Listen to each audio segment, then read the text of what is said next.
Hello everybody, this is Jen from Scrapping Posh, and this is my part 4 tutorial of my 221B Baker Street. And we'll have this one and one more for the building, and then we'll start on the mini album. So, we're going to finish up the stand today in this video, and then we are going to decorate some more of the outside of the building. So this is the drawer to the stand, and what I did was I gusseted the same as last time. I gusseted all the corners inside and out to make it extremely sturdy. Unless you've done this before, you don't realize how sturdy chipboard with paper and glue can be. It's almost like having a wood chest. So a couple things I'm going to run into here is that once I put the gussets on the inside and the outside of the box, the buildup of the chipboard and the paper is going to interfere. So I'm going to have to move. So I'm going to end up taking out those back gussets and moving those a little further, and then a little further apart.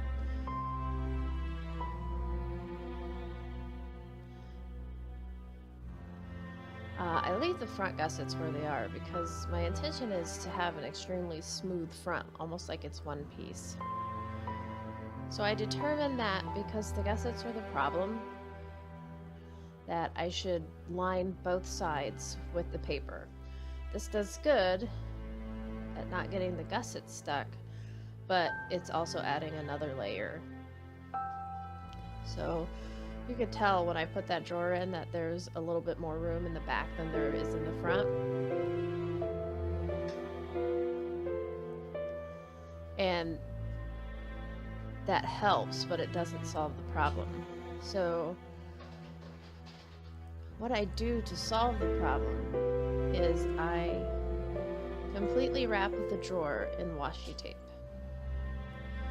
This is thinner than the chipboard, or cardstock rather, that I've been lining with, and it's also smoother.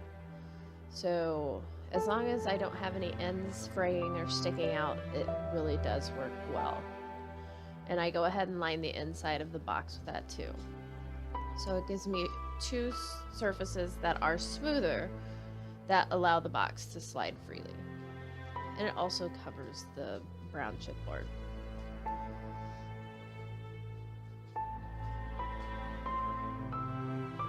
And it works quite well. And the front of the box is still smooth.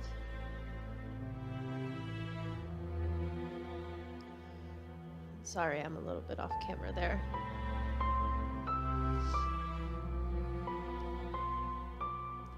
Okay, so now that I'm happy with that, I am ready to add the top. And it goes pretty quickly after this. Basically hinging from the back first. You can see the front. And then I'll hinge from the inside, trimming the edges as I go. Now when I get to the inside, you'll see that I'll start to hinge on the inside of where the drawer goes, and that was just a really bad idea because I already have issues with that spot. Hinging on the back is not bad, but on either side would have been bad. So I hinge on the inside where there are no drawers and no obstructions. The problem is with this is that I can't push the adhesive to the top. So what I end up doing, well, after I clean up here, I decided my desk was too messy.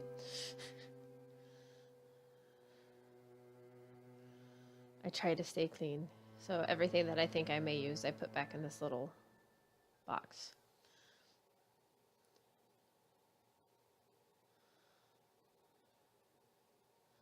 Okay, so just seeing how it fits on there.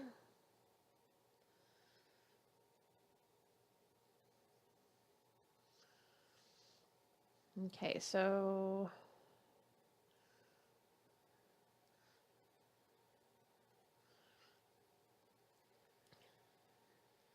I start to put that on the outside, and that's a bad idea. So that goes on the inside now.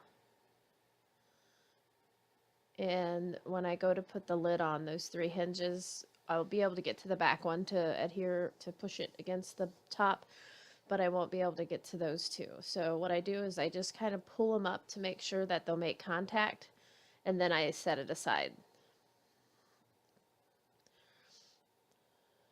Okay, and then I hinge the other sides. I put the drawer in there to make sure that nothing's changed or moved while I've been gluing. And then I cut 2 small pieces for either side of the drawer. And that's basically it. Making boxes is just hinging on all corners. And that gives you an extremely strong box.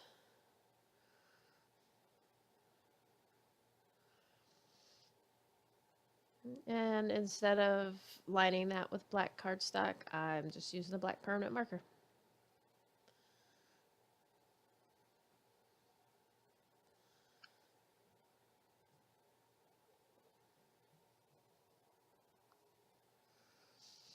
Okay, so basically the box is done. I'll do some more decorating later, and we're going back to the building.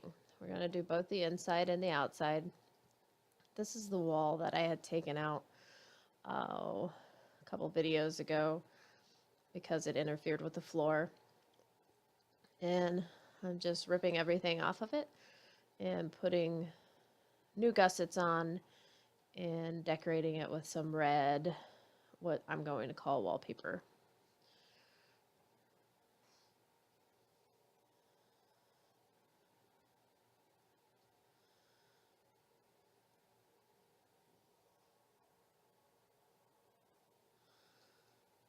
So gussets on both sides, or hinges, I don't know, whatever you want to call those. I don't remember what I've been calling them. I just used my ATG tape to stick the pattern paper on both sides. Use a black permanent marker to color where you're going to see the chipboard. And then you stick that right on the back. And I take a lot of time making sure that this is even, that the top and the bottom, excuse the blurriness, it's a bad camera angle to have, but it goes away fairly soon. I spend a lot of time making sure that the top and bottom are even so that when I'm done I don't end up with a crooked wall, and the same with the floor there that I'm putting in. So I'm marking in at least 2 spots where the floor is going to be. And still, this would be a great time, if you haven't already, to decorate that left side that I still think that I am going to block off, and I don't, before you put that top floor on. But I don't. I just leave it there. And then I have to go back and try and decorate it when everything's already in there.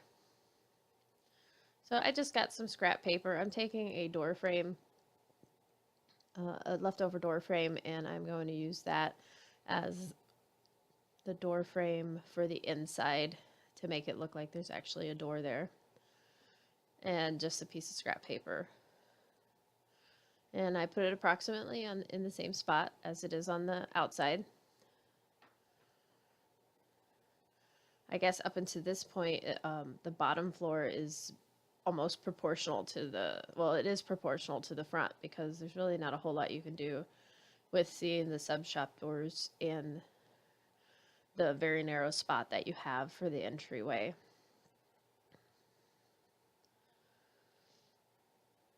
Of course, if this was more of a dollhouse and not a place to house a mini album, I would have put stairs and stuff. But so now I make sure that floor is even, and I put gussets on all sides of that floor and just adhere it in there. Make sure that it sticks on all sides so that there's no bubbles. And the reason why I put it in first and didn't decorate it is because when I did this, I wasn't exactly sure how much of the gussets that I wanted to see versus the wallpaper. So after I put the gussets on, I could have put the flooring in, I guess the carpet. Okay, so now we move to the front. We're going to decorate a little bit. I cut these two little guys out from the, I want to say it was the 8x8 cut apart sheet. And I am going to decorate the door. Looks like I slowed it down a little bit for you guys so you guys can see what I'm doing. First of all, I've already layered up in the very first video.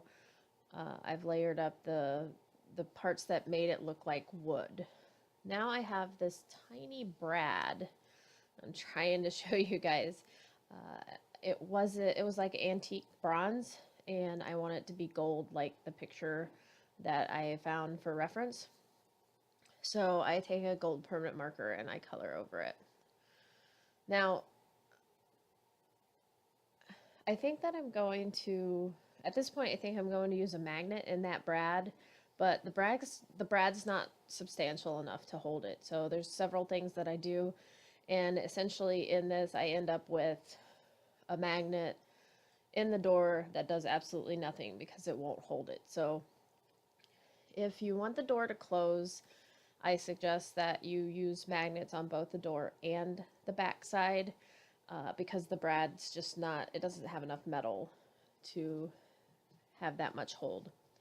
Otherwise, I would just completely leave the magnet out. So as I'm doing this, keep that in mind. If I had to do it again, I would just leave the magnet out because the door comes open, but I don't mind that.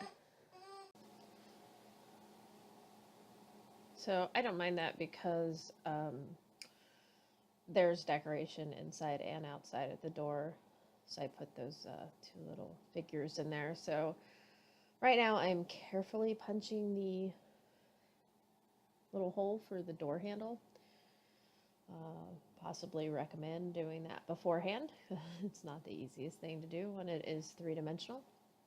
And I'm inserting the brad. Now this is going to cause me to have to put another layer of cardstock on the back of the door so you don't see the legs to the brad, which is another reason why my magnet idea doesn't work, because by the time you get done you have so many layers of cardstock in there that it just doesn't hold. So there's the doorknob. And then that's me with the magnet. And you can see it's a good idea. It works without any cardstock. So whenever I put magnets in, and you'll see this with the mini album too, I always just stick it to whatever it needs to stick to, and I glue the back. That gives me the exact position where it needs to be. It also tells me what side of the magnet it needs to pull from. So now I'm going to hinge the rest of the door because I remember I said it was driving me nuts that I didn't have that hinged correctly. And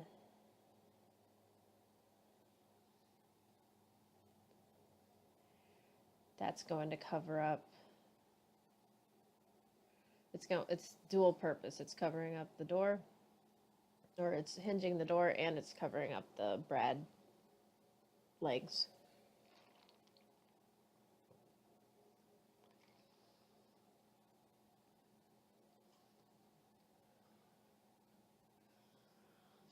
So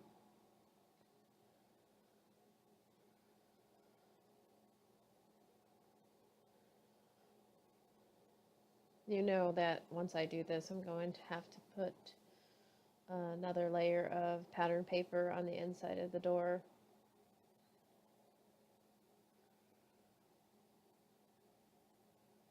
To cover that hinge up.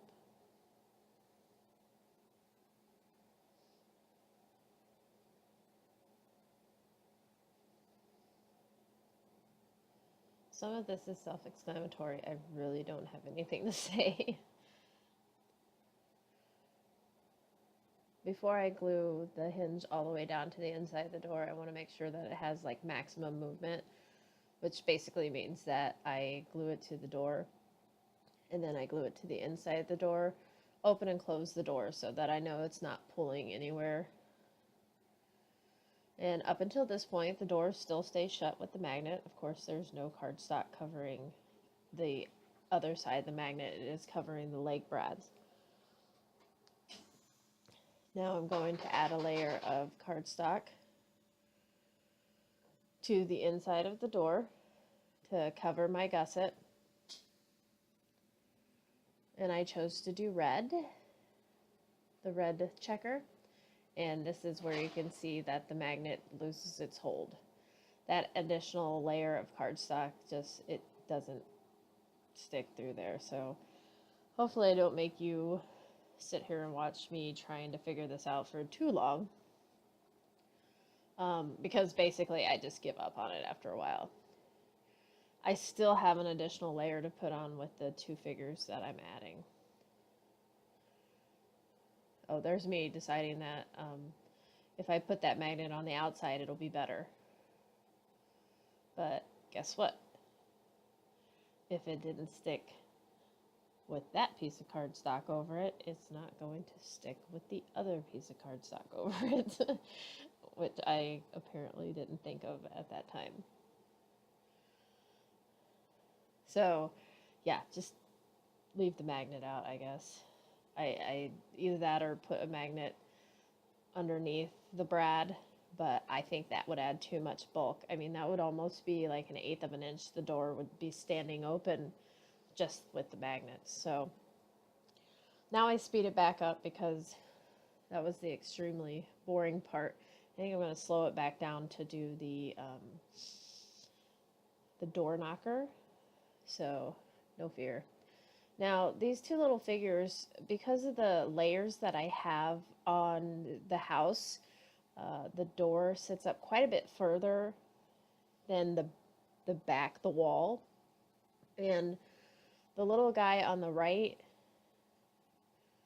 looks like he's like sunk down if I don't layer up some cardstock. So I just take a couple pieces of scrap cardstock, stick them behind part of that guy so that he's not so sunk down into the background. So I got Sherlock on the inside of the door, and I'm not sure who that is on the outside. I can't remember, and I don't have it in front of me. And then these are the steps that I had on there that fell off, and I just decided that is probably better with me moving back and forth that I leave them off for the time being. And I still don't want to put those on there because I didn't gusset them. I just glued them directly onto the building. So this is a jump ring, and what I'm trying to show you, and it doesn't work all that great, it keeps flying away, but I may have cut that out. Yeah, this took me a really long time. There it is, I dropped it. So what I do is take this jump ring and I try and smash it into an oval. And once I accomplish the proper shape, which may be a while, I cut the ends of it so that it makes a U shape, a little more narrow than a horseshoe.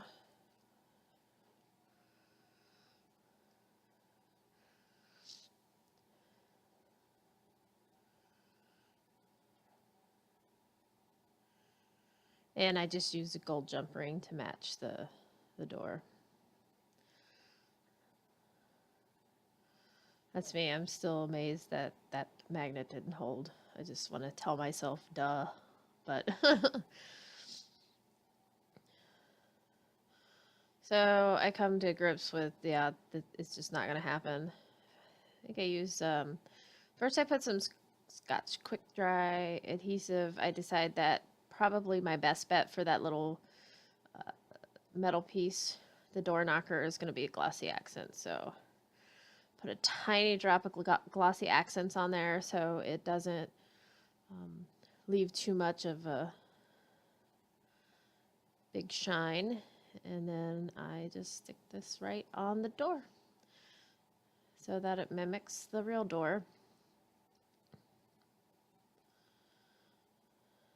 And that pretty much sets up in about 20 minutes.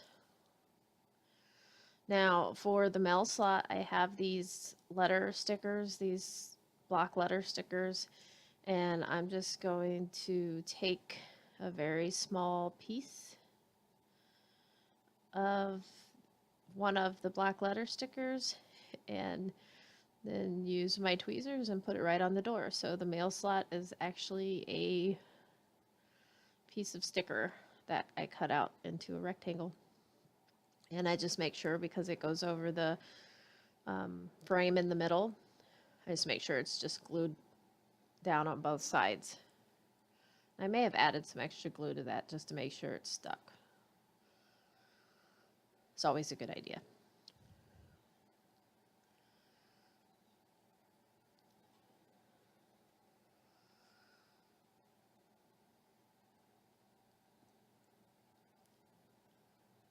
So that's the door. And then I'm going to go ahead and put the stairs back on, I think. And when I had, okay, I did not put the stairs back on. So anyways, these pieces that I cut out here, the ones that you see me putting into the house, are actually pieces of the covers for my mini album. And I wanted to make sure that I had enough room on the main level to put the mini album, because that's like the entire purpose of this thing, is to house this mini album. House, no pun intended, but anyways. Right now I'm just going through my pattern paper. I'm deciding what paper I want for the main part of the walls and floor on my main level. And I picked that red, yellow wallpaper because I do believe that that is the wallpaper that is in the movie. I think that's where that came from. And I used the 8x8 because it, I think that's the right scale for this project. Now I'm putting a hinge up on the top because I'm going to put the roof on. Well, I'm not going to put the roof on yet, but I want to make sure that that hinge is there so that I don't cover up the wallpaper. So I may get a little jumpy here back and forth because I have a lot of decision making to do, and when I can't figure something out, I go on to something new. So here I'm going to cut my wallpaper and then do some distressing on the outside of it with a vintage photo to give it some depth. And I'll just use my ATG to stick it to the back wall. I'm not worried about gluing this down because the back wall is not going to get any wear and tear. So here again, I am just sizing out where my mini album is going to go, making sure I have enough room.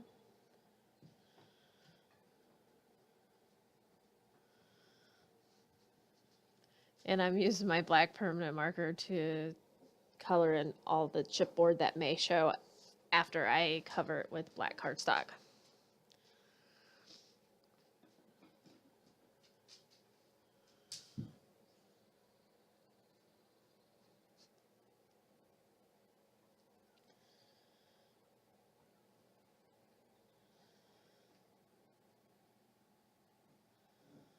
And that's quite a bit of coloring that you have to do. And I do edge it with a piece of black cardstock after I color some because it is quite a wide strip there. Okay, so I'm going to use this green. It's not a solid, but it is the solid of the solids and patterns. And I'm going to use the green for the left side. I think it goes well with that. And the right side also. And again, I color the outside, and then I put a strip of black cardstock on there.